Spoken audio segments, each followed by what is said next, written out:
Hi, everybody. Thanks for joining us today. My name is Steve Nordmark. I'm the Director of Business Development for CAST. And I'm Parker Van Nostrand. I'm a Project and Communications Manager at Digital Promise. We're excited to have you join us today. We're going to be talking about the UDL product certification. I'm actually going to start off, I wanted to say, we'll share the slide deck out with folks. The bit.ly is on this slide right here.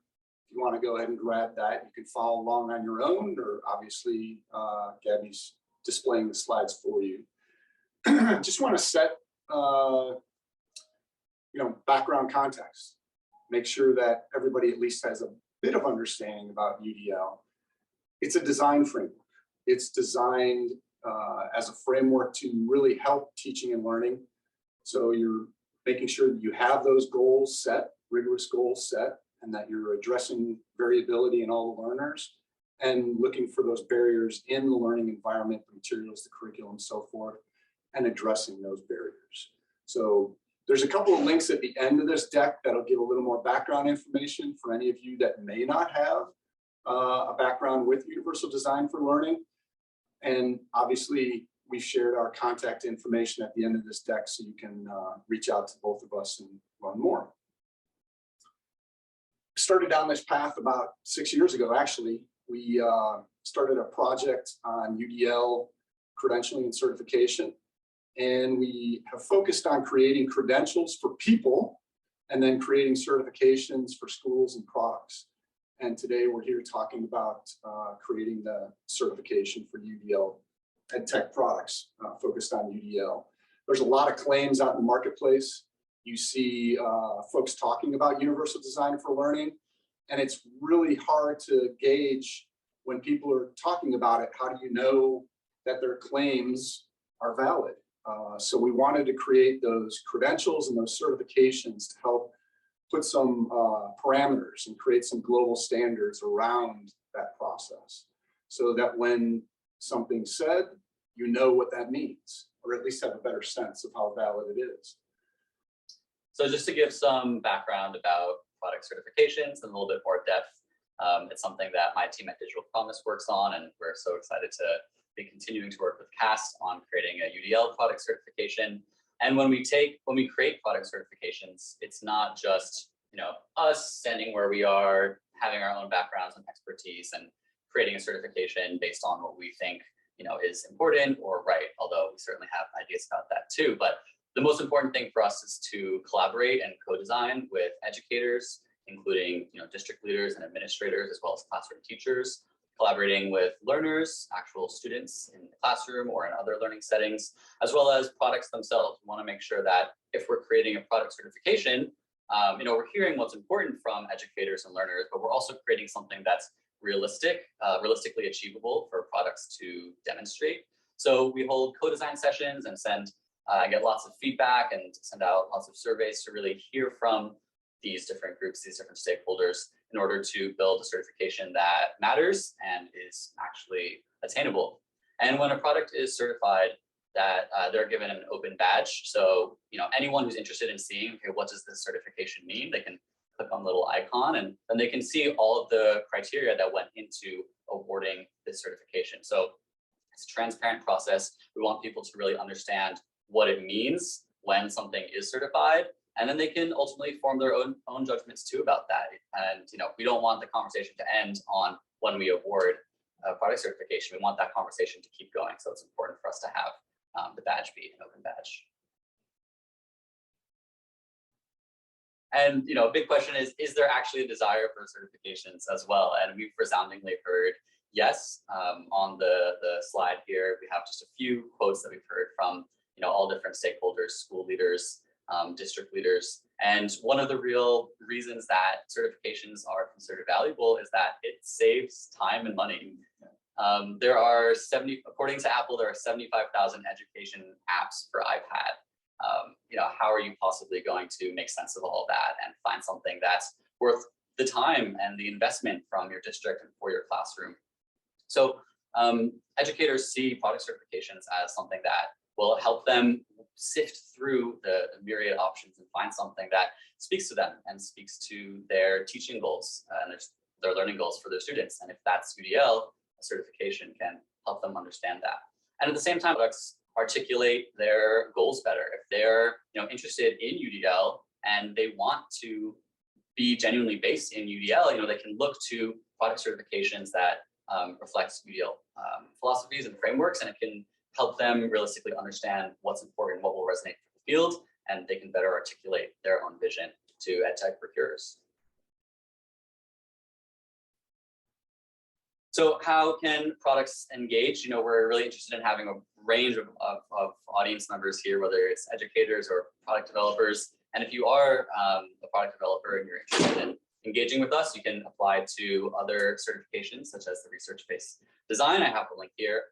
You can also sign the research-based promise, and you can also participate in this very process that we are currently working on together. And you might have noticed there's a little QR code at the bottom right of the slide deck. If anyone, whether you're an educator or you're a product developer, is interested at any point by what we're saying, you can participate in our process of creating this product certification. And there are a number of different opportunities. So feel free to scan that QR code, and you can help us out if you're interested.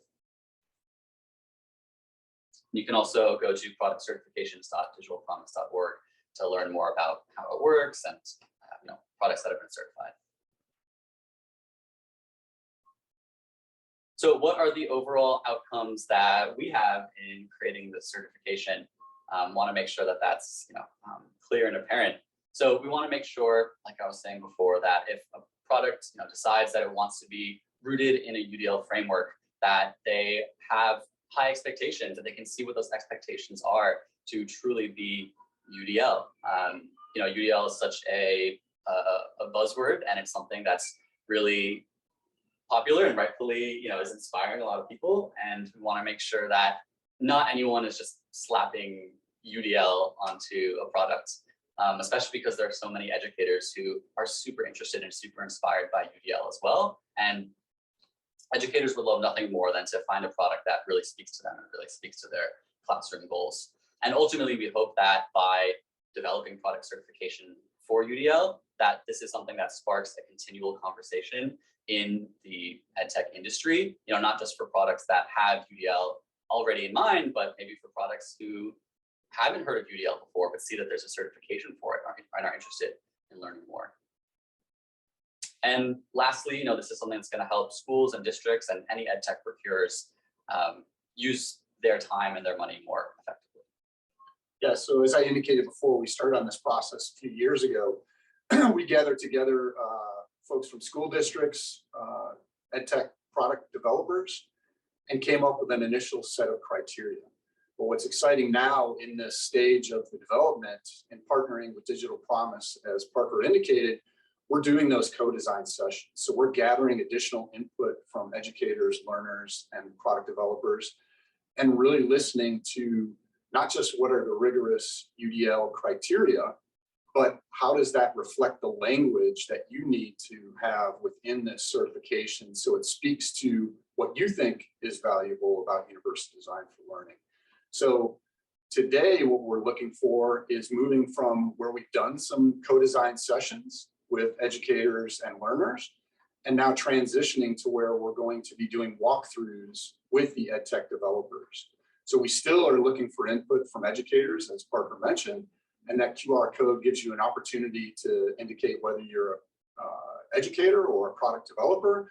So on the product developer side, looking for feedback, walkthrough of what we'll draft based on the input we receive for the criteria and the application process. So some direct feedback from all of you. And then eventually we'll look for select EdTech products to go through a pilot submission. So those are the two asks that we have today, in particular for the product developers.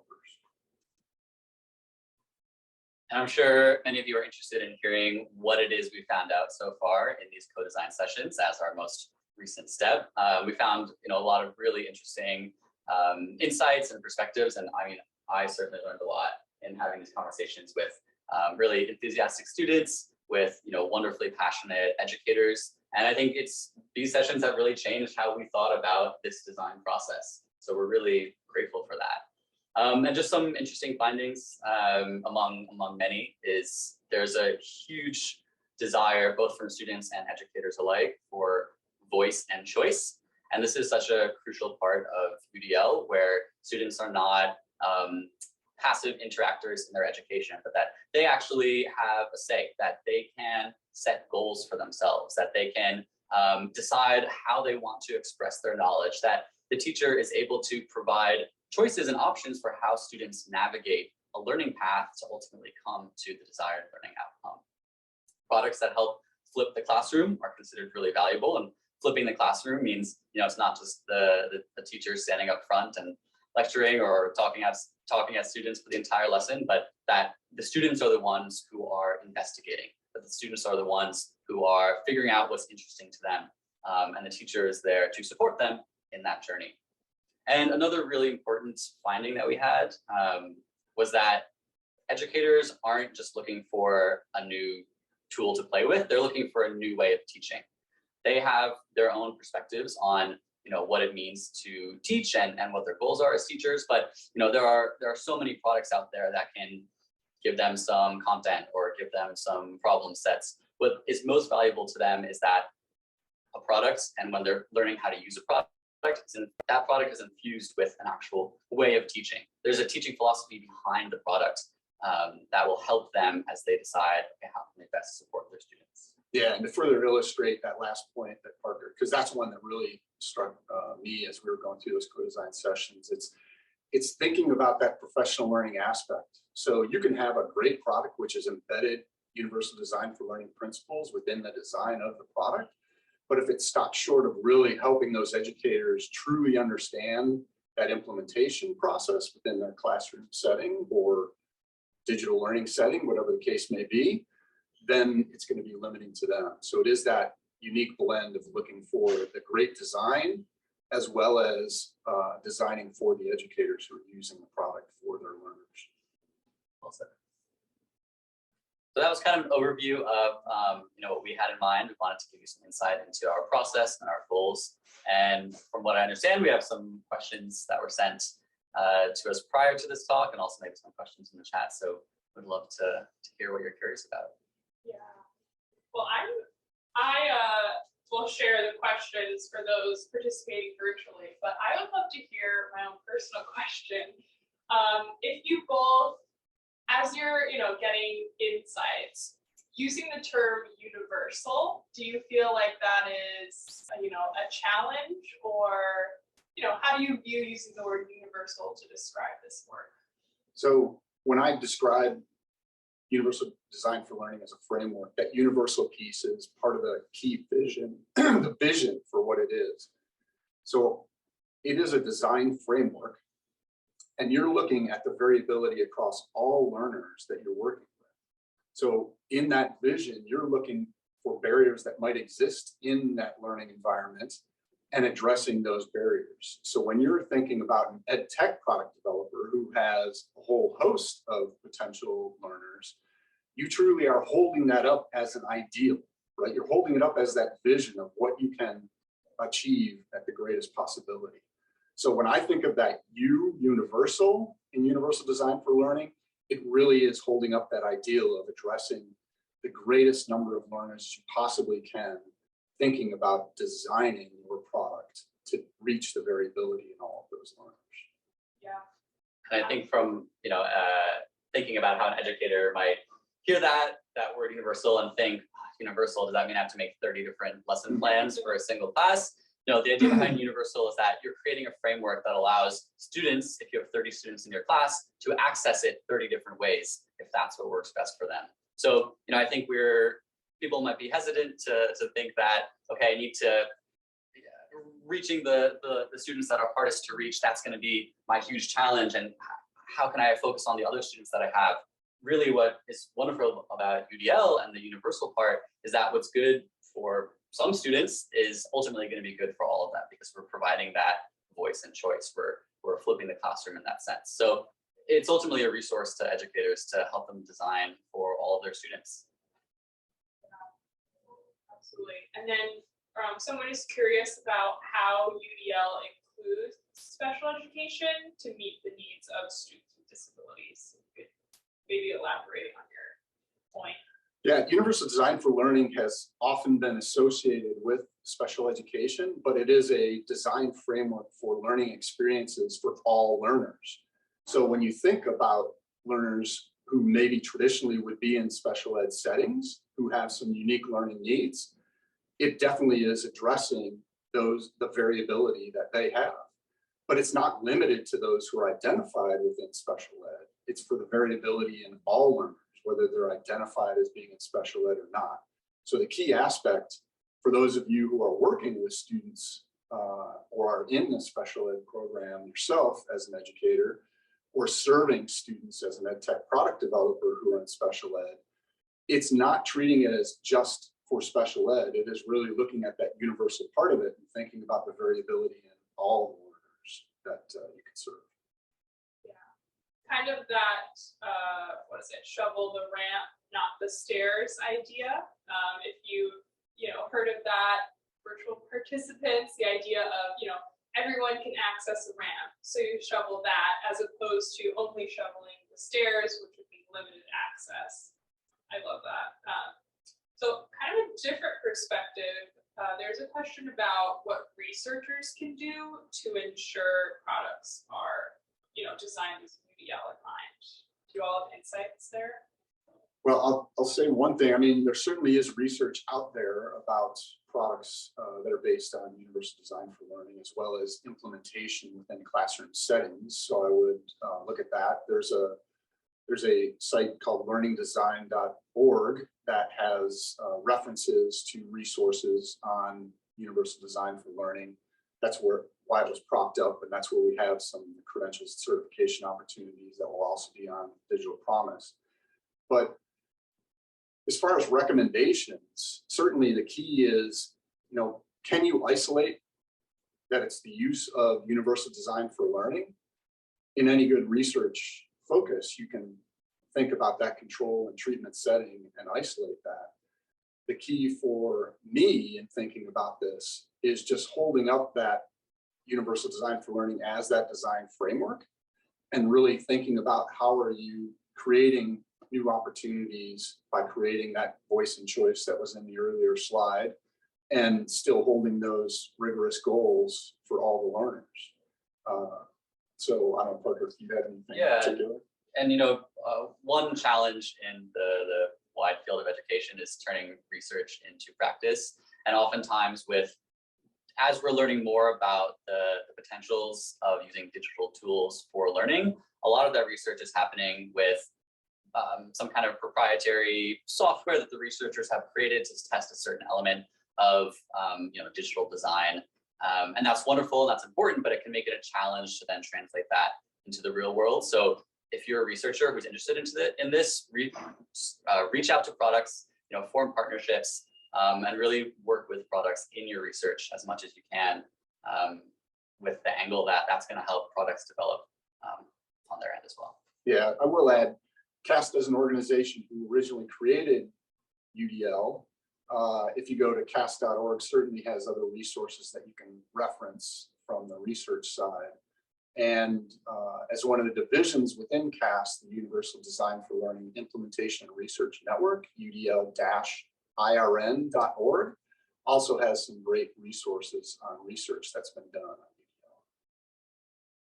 And I'll add, I think it's a larger conversation, but there's something for researchers to consider to ensure that the research itself is, more equitable, and considering those measures so that the ultimate practice that's put in place is, better to serve students. Something that we've heard from educators in our design sessions is educators really want to know that a product works for the demographic they have in their school. And that's such a challenge because there are as many demographics as there are schools. But being able to do research on many different types of populations is going to go really far in helping educators feel confident that this product will serve their students. Those were the main questions that we had right now. Are there maybe any frequently asked questions that you all get related to the work? Yeah, I think some of the things that I've heard as I've talked to some of the ed tech developers, they're trying to think about, well, maybe you're focused on creating curriculum, and that curriculum gets embedded in ed tech products. So trying to think about what your role is. So ultimately in that context, UDL as a design framework, you want to think about it when you're creating that curriculum, even though it might ultimately be delivered in some other technology platform, application. So it may be a partnership as well in combining together. So there's still opportunities to think about, maybe your curriculum is evaluated, but it's in the context of that ed tech delivery. So maybe there's a partnership among organizations. That's one aspect. Another question that I have heard is related to the co-design session, similar to what Parker shared on some of the co-design session findings that we've had with educators and learners. So we'll have the opportunity to share more of that, because that's going to be infused in the criteria that are used for the ed tech products or the UDL product certification for ed tech products. So if you have the opportunity to do walkthroughs with us, not only will you get a chance to have your insights into that, but you'll actually get insight yourself into more about what the educators were looking for as key criteria for the UDL product certification.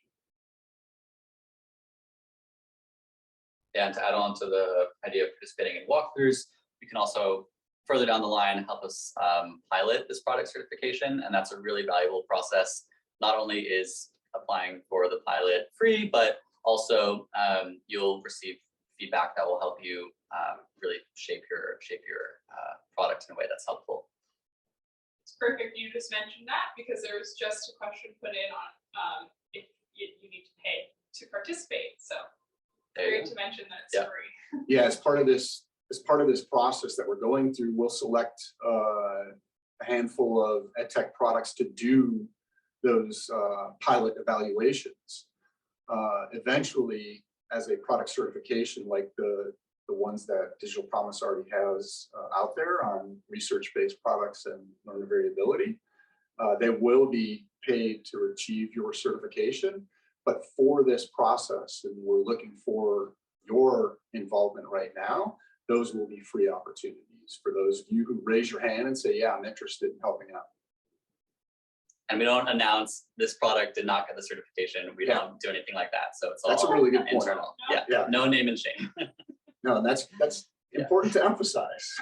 We're just really trying to make sure that all products are lifted up, and we don't think that by putting certain products down that we can lift them all up. Yeah, I started in product development for education, primarily K-12 based education back in the mid-90s, and I see the huge benefit in this for ed tech companies who are interested in helping to market the great things that they're doing, because it will speak to applying that design to really meeting the needs and addressing the main principles of universal design for learning, of engagement, representation, and action and expression, and allowing that to be surfaced for those schools who are looking for great products, those teachers who are looking for great products.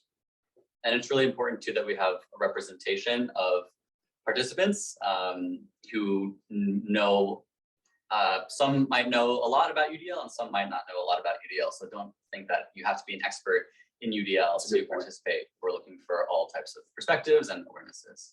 Yeah, that's a really good point. As a matter of fact, when we did the co-design sessions for the educators in particular, that was one of the questions we asked: how familiar are you with UDL? And when we would see someone says, I've never heard of it, I'm like, oh, well, we need to make sure that we include somebody at least who said, I've never heard of it, because it is important that we put the jargon to the side and make sure that the key principles of it as a design framework are highlighted in the great work that you may be doing.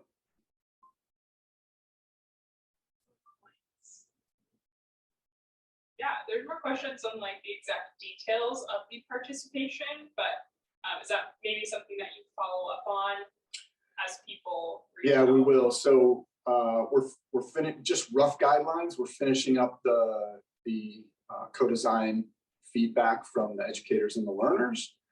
Once we finalize that, so within the next week, then we'll be looking to start scheduling. So if you can raise your hand over the next 2 months, we'll be looking to get that feedback from EdTech developers. And then right about that May timeframe, we'll be engaging, start May into June, doing the pilot certifications. And while we're wrapping up we are wrapping up the co-design sessions, we're also interested in further participation from educators as well, with certain feedback surveys that we'll have to send out to you. So yeah, again, scan the QR code down at the bottom right, and whether you're a product developer or an educator, by giving us your email and telling us a little bit about yourself, we can make sure you're on our list. We'll very happily reach out to everyone who shows interest. Yeah. They're wondering if there's maybe an estimated amount of participation time. Oh yeah, to be involved. I've had a couple of conversations with folks, and the way I look at it, just rough guidelines. We're probably talking about, maybe in the walkthrough part, maybe about 3 hours over a couple of engagements. One would be synchronous, where we would actually engage with you over Zoom and do more of a focus group type interview to walk through the criteria. And then once we did a number of those with the EdTech providers who participated in that, then we would submit back out some summaries of that and ask for some asynchronous feedback. So probably anywhere between like an hour to an hour and a half of involvement in those two processes for that walkthrough portion. For the actual pilot submission, it's a little bit harder to say.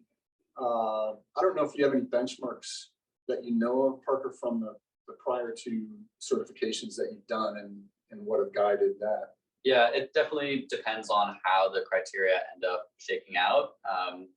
Oftentimes products that apply for certification, like the research-based design, will actually already have lots of materials like a logic model or a bibliography of sources that they've consulted in creating the process, in creating the product. A product might already have lots of materials that fit really nicely into the application, and in that case, it would be a more expedited process. But other teams, don't have all those materials, but are interested in putting those materials together so they can better articulate what makes their product special and valuable. So it really depends on.